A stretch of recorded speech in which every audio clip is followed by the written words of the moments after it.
Excellencies, ladies and gentlemen, it is a pleasure to send this message to participants at this very timely webinar. I would like to express my gratitude to the Matias Romero Institute for the invitation and commend the government of Mexico for its leadership in promoting nuclear disarmament.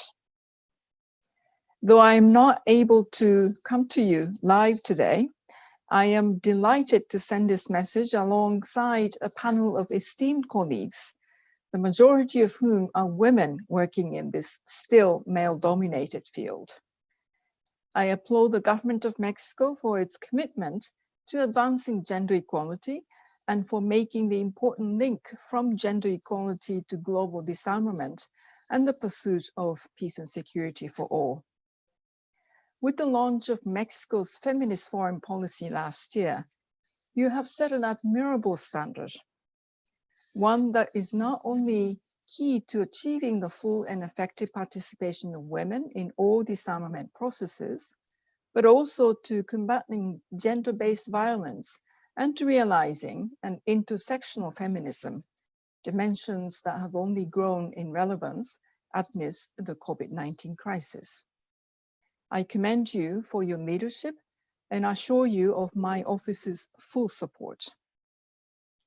Ladies and gentlemen, since the adoption of the first General Assembly resolution in 1946, following the devastation of Hiroshima and Nagasaki by atomic bombs, the United Nations has pursued the goal of nuclear disarmament.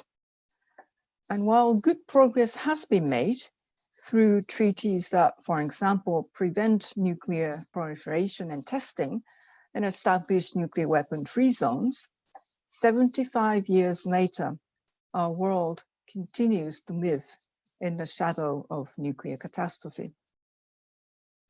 Nuclear weapons remain the most destructive weapons invented, and the only weapons with potentially existential consequences for our planet.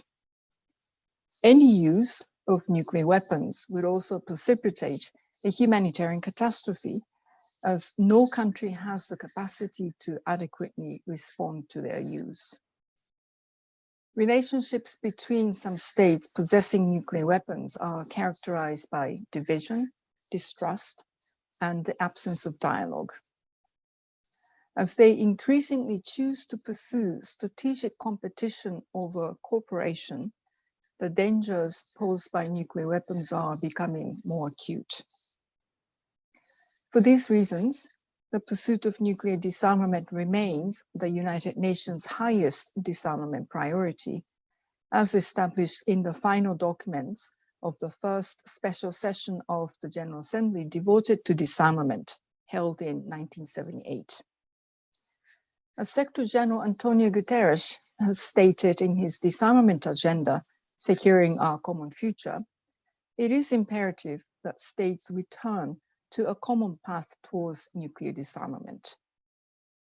There is an urgent need to reduce nuclear risks, uphold and strengthen the taboo against the use of nuclear weapons, and take practical steps in their elimination.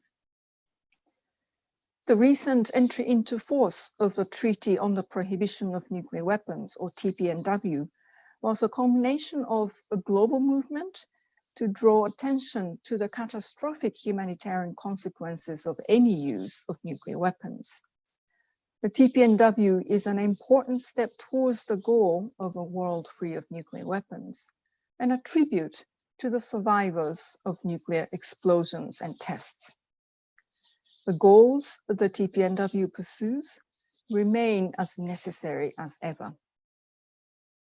As Secretary General Guterres stressed to member states when outlining his priorities for 2021, we must reverse the erosion of nuclear disarmament and non-proliferation regime. A world without nuclear weapons is possible. We must make it happen together. I thank you very much for your attention.